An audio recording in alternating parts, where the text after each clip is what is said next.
Hi everyone, welcome to another episode of Burning Coils. So, how are you? How have you been? Not too bad. Just I'm sick of the snow and the cold. I love it. I hate the cold. Love the snow. I wish it could snow in July. No, that's gonna ruin all of our golf outings. There's a way around it. We'll just create another invention. I don't want to know. I have a lot of ideas. Heated golf balls and golf clubs. Which actually wouldn't be a bad idea. If you could heat your golf club handle, That won't work. The ball wouldn't go anywhere. you would. Try to putt and hit a ball off snow.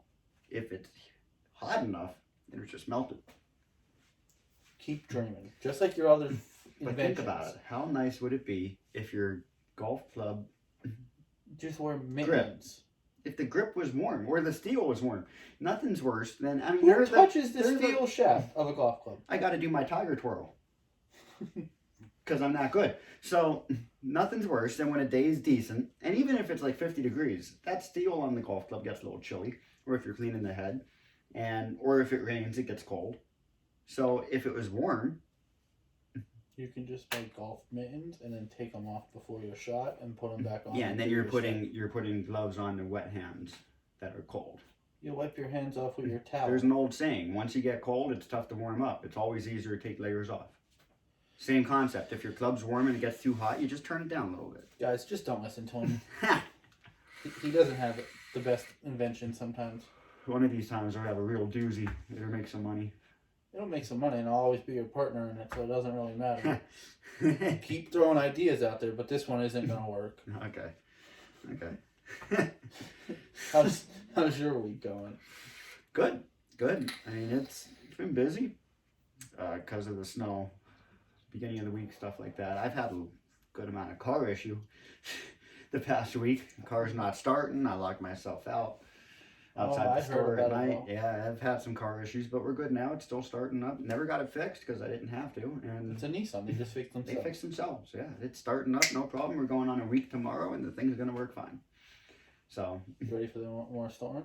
Another storm? Yeah, they're calling for a little bit more. And I hope that's the last one. I hope we're done. see, that stuff annoys me. I'd rather just get a foot. I hate the 2-inch stuff. That's enough that you have to clean off your car, and it makes commute to work a little dicey. Yeah. But if it's gonna snow, just give us a foot, make it worth it.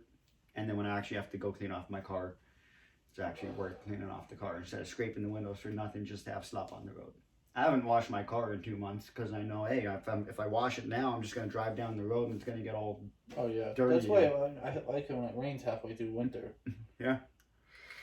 It washes it for you, and then unfortunately it gets dirty again, but it'll just wash off. It's a continuous cycle, but it is what it is. So you had a great idea for today's video. Yeah. So. I think today would be smart to talk about troubleshooting.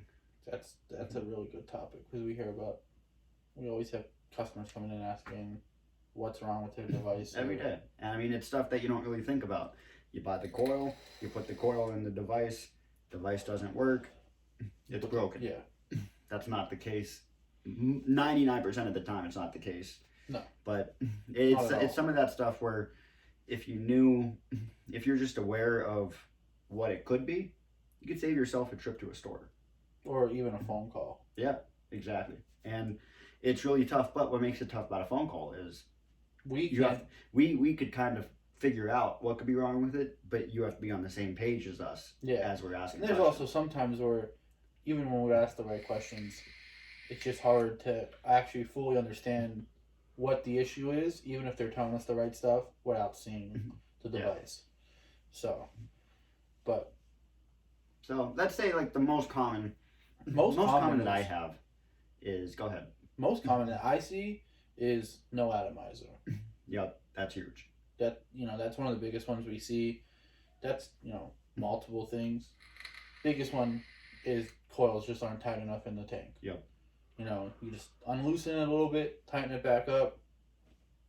95% of the time, it reads it, and you're good to go. Exactly. Now, that's kind of a bummer because a lot of these tanks now, they're not like they used to be. You don't fill them from the bottom. So to take a tank apart, a lot of times you're losing some juice. Yes. So a lot of people are really scared when it says no atomizer, oh, you don't want to lose that juice.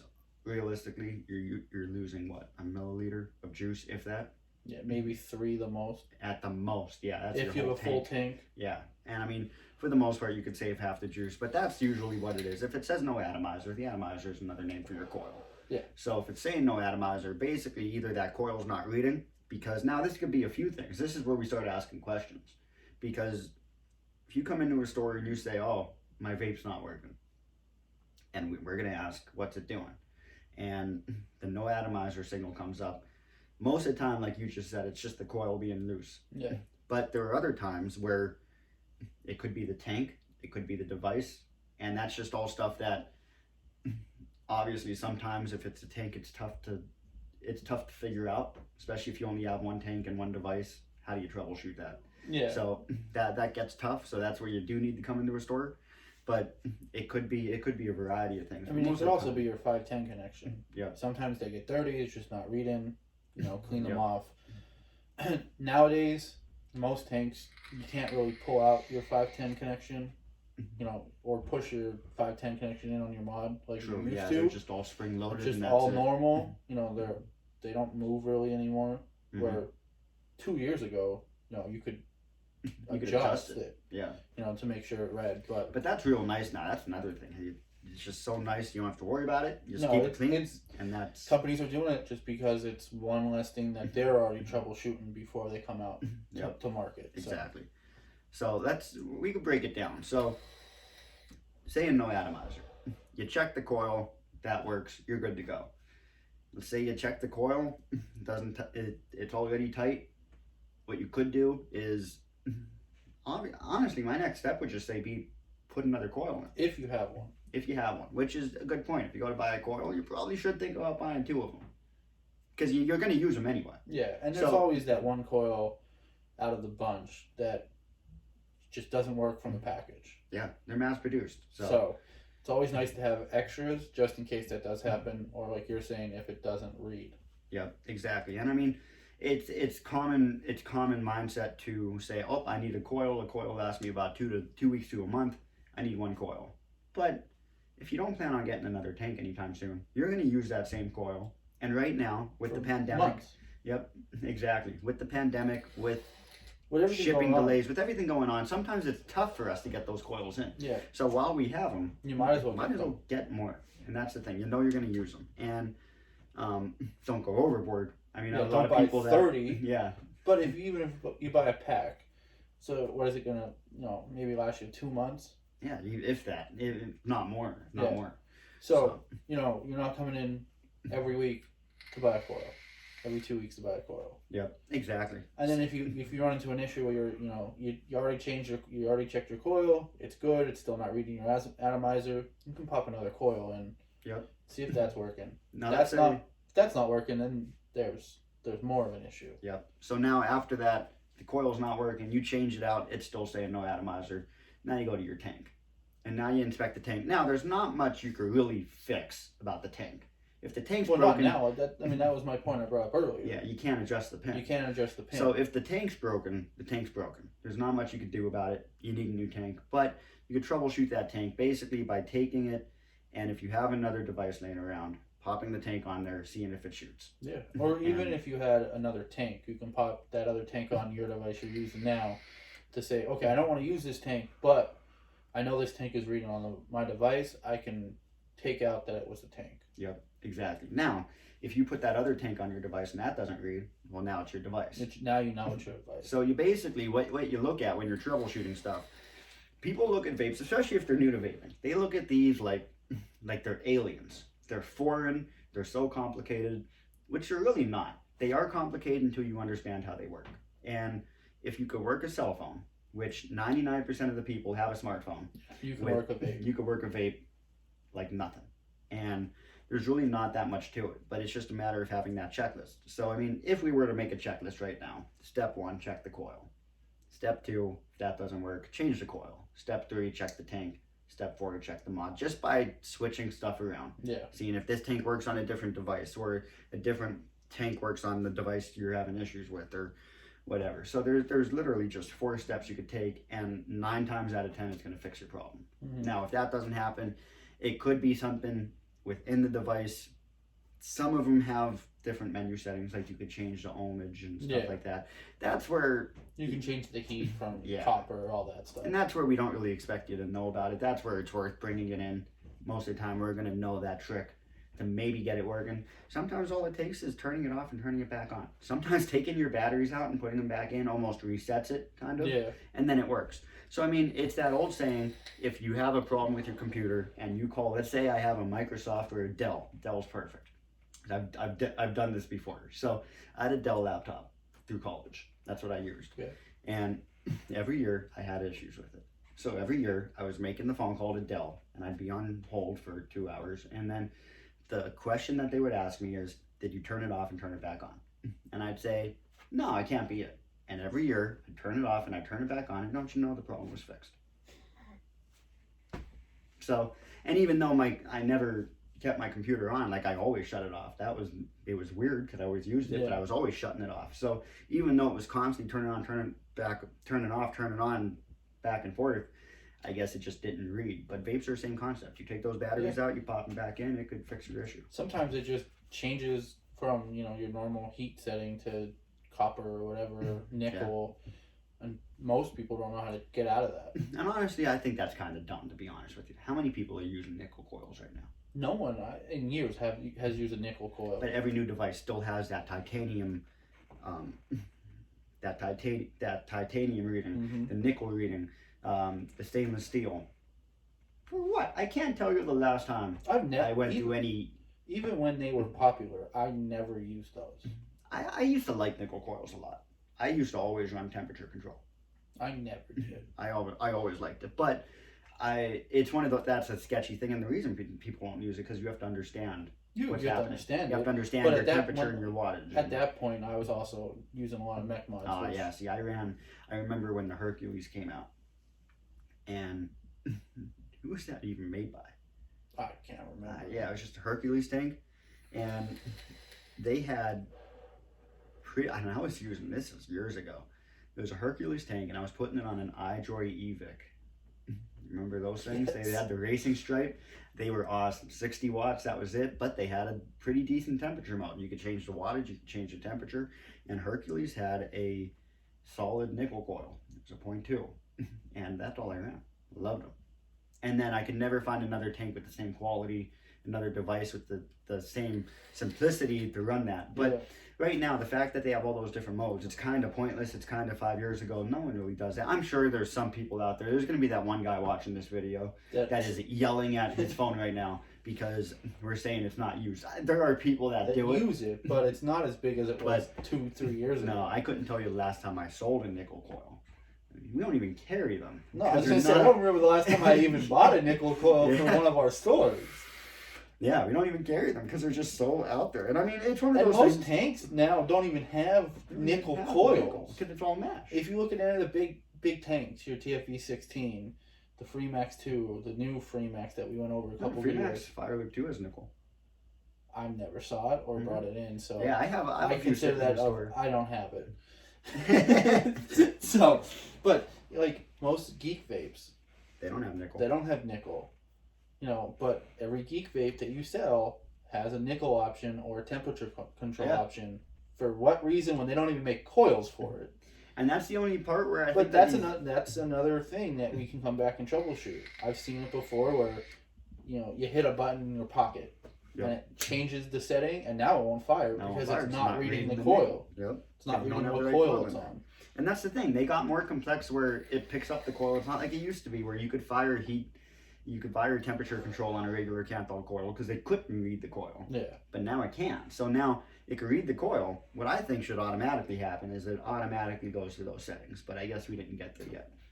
That might be down the line. That could be coming. But then again, why put that in if no one's using nickel? But another point, troubleshooting. Your device doesn't turn on. Ooh, that's a big one. That's a good one. I mean, people come in all the time. Oh, my device won't turn on. Now, you see it a lot. You see that in a lot more internal batteries. Yeah. But you know what? Over the past 2 months, I've had a few people come in with their device just doesn't work.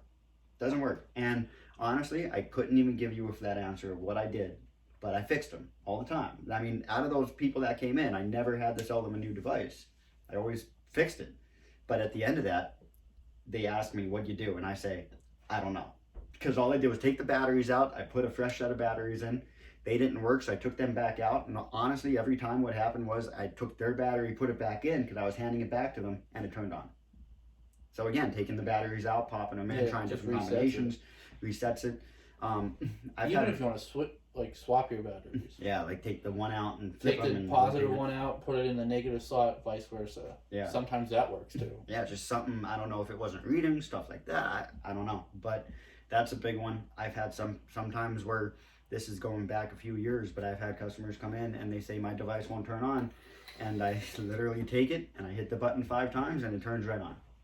And they will sit there and they're telling me, I did that. I sat there for an hour hitting the button. Sometimes they're just not hitting it fast enough. Yeah, that could be it. I mean, there's really, unless you have any clear ways to get around that, I really don't. I just keep fidgeting with it until it turns on. That's what we do. Yeah. Both of us. We've been in stores where we were both stumped for a while. Yeah. Together. Yeah. And then automatically it just started working. Yeah, we just had that, in Berwick. Yeah. 2 weeks ago. With Coils. Yep. You called me up and you said, hey, I don't know what's happening here. And he's bought the same coils multiple times and now they're not fitting in the same tank. Yep. So here we are on the phone and the customer's in on the conversation and neither one of us could figure out why this coil all of a sudden didn't work. Had M2 coils, always worked for him. Mm-hmm. Want to go back to mesh. Finally got mesh coils back in. V9 baby strips just weren't reading on his device. Made no sense. Got your baby mesh, same ohmage. Yeah. Worked perfectly fine. Blows my mind because they're the same coil. Yeah, they're backwards compatible. They're literally the same coil. They're just called 2 different names. They have the same ohmage, same dimensions, same everything. I mean, it makes no sense. And I was clueless for 45 minutes. Yeah. I was just mind blown that these coils that he's bought time and time again just stopped working. Yeah, it doesn't make any just sense. like we said on the phone, a lot of companies start to change threadings on coils, especially older coils. So they get you to buy the new stuff. Gets you to buy a new tank or a new device. Yep. So watch out for that too, guys. We're not gonna obviously sell you something if you like what you like. Yeah, I mean, just to sell it. There's another way around it. I mean, we'll get you the best option. Yeah. But there's ways around it. So theoretically, use the newer coils. That's the simplest way around it. If it doesn't turn on, check your batteries. It doesn't matter if they're 2 weeks old or a year old. Check the batteries, take them out, pop them back in. Even internal batteries. If it's off the charger, you're trying to turn it on, it doesn't turn on, throw it on a charger. Yeah. 95% of the time, you're going to go turn that device on. It's going to turn on because it has a power source. Yep. And then sometimes that helps fix the issue of not turning it on. Mm-hmm. Because it's already on. Even when you go turn it off to turn it back on, it's coming right back on. And there's another thing, Geek Vape. You know what I learned yesterday? I learned this from one of my regulars. Comes in the Giant. And I sold him a device. I sold him a Bruce Plus. You know what I'm talking about. Yes. And good guy, comes in all the time. And sold him Boost Plus, and he asked me, he goes, does this have the stealth mode? And I looked at him. I said, what do you mean the stealth mode? That used to be a thing where you could preserve battery life and because the screen shuts off, but the device is still on. Every Geek Vape does that. I had no idea. No idea. Didn't know. I don't know how to get into it, but I know Geek Vapes He taught me. I can't remember. I think it's all the buttons at one time. It might be. That could be a thing too, where your device may be locked based on how many times you press your button, but it may also be in the stealth mode. Yeah. So you're hitting your button and you're turning it on and off. It's not. It may show, because I've seen that where it shows it's turning on and off, but then your screen stays dark. Well, it's on, but it's just locked. Mm-hmm. So now when you hit it, it's not doing anything, even though it's on. Yeah. And that's another thing. If your device has a stealth mode, make sure, which is great to use because it does preserve your battery life. I mean, look at some of these Geek Vapes. The screens are huge on them. Yeah. So how much DX battery? Stuff like that. DX it milks the battery. So that's another thing. Check your stealth mode. Realistically, all we do when you come into a store, with a device that's not working is we just have our mental checklist and we just start going down it to check stuff off to see if it's working, if it's not working, stuff like that. And we just keep going down options. Yeah. That's really it. We don't do anything special when you come in. Half the time we are just as confused by it as you are. I mean, it's one of those things where we're not vaping geniuses. No. We just have a good understanding of how they work, but it's stuff that you could do right from your living room. Yeah, everyone can do it if they just knew what the steps were that we go through every day. Exactly. Now, again, it's not a guarantee that you could fix it. No, but, I mean, there's times when we go through all of our checklists and there's just nothing we can do. Exactly, and that's where you're looking at new equipment. Yeah, and unfortunately, I mean, if that's the worst case, it's better than not having something. Oh, exactly. And if it's the worst case, most of the time you're getting something that's upgradable and yeah, it's better than what you already have. And so if you need something new, it's never a bad thing for you, but it just comes down to, I wasn't planning on spending the money today. Yeah, but if you also weren't planning to spend the money and say you had a Geek Vape, you know, you had an Aegis X or Aegis Legend, and we couldn't figure out what was wrong with it. You know, we went through our, checks and balances. We went through everything that, we would do, just like we just told them. Geek Vape is one of the best companies on, if you contact them about something wrong with your device, they will replace it. You have to pay shipping, but they will replace it. Yeah. They have that nice warranty. Smock does too. All these big time companies now have great warranties. With the warranty, because you just mentioned that, we push that all the time. Do not throw out anything that comes in your box. Those little slips, nothing. No, keep it all there. It all. And don't throw out your box either. Yeah, keep all of it. I mean, when you send this stuff back, they want the charging cable. They want everything. They want it as if it came right off the shelf. Yeah. And that's the same with us. If something happens and you return within the first 5 days of purchasing it from us, we need everything. We need everything back. Yep. So, if you buy that new mod, don't go home and throw everything out because we won't be able to return it. And it's one of those things where everyone throws out the boxes, but how many people keep their box for their brand new phone? Most. I don't think I do. I still have mine. I can't remember. And if anything, there's nothing that comes in it. Yeah, I always have it. It's stuff like that. People keep the box of the phone, but they don't keep the box of the vape. Yeah, just treat it the same way. Treat it the same way. Keep it. And when we talk about troubleshooting, don't take it apart. Don't take it apart. Companies, there's pressure pins. So when you take this, if I were to take my boost apart right now. It's just like taking, if you had a video game system. Yeah. And breaking the seal on the back. I mean, then they don't replace it. You don't replace it. I mean, I was in that industry where people would come in and I would see the factory seal ripped apart, because they were trying to fix what was wrong with their console, and I had to turn them down because I couldn't return it. Yep. That's the same way. They don't have factory seal labels, but they, like you said, pressure pins that. Yeah. I mean, they won't do anything, and then it puts everyone in a bad spot. Yeah. Because we got to be the ones to tell you, hey, you can't send this back, and then you have to be the ones to accept the fact that they're not going to do anything for you. Yeah. So it's just a tough thing. So you could troubleshoot a lot without taking it apart, but once you unscrew it, even if you're just messing around and you want to look at the chip, once you take that apart, it's done. You can't send it back. So if you don't plan on returning it ever, even if you buy a device and it breaks next week, if you don't plan on returning it, do whatever you want. I'm not going to say it's a good idea, because if you can't get it back together, well, now you're out. Yeah. You're done. But no, unless you wanted to learn more about it and that device died, and you're like, I'm just going to go buy a new one. Well, take it apart. See how it works. I mean, it's really nothing special. I mean, these Geek Vape, these Boosts, it has a battery and it has a chip. That's it. Yeah, it has a little motherboard. Yeah, and it's tiny. So there's nothing special inside them, even though you carry on these big boxes. But you have to remember, these big boxes, you're putting 2 batteries in. Yeah. So 95% of that box is just battery space. Yeah. So realistically, there's a board with a wire going from the board to the button and a wire from the button to the pin. That's it.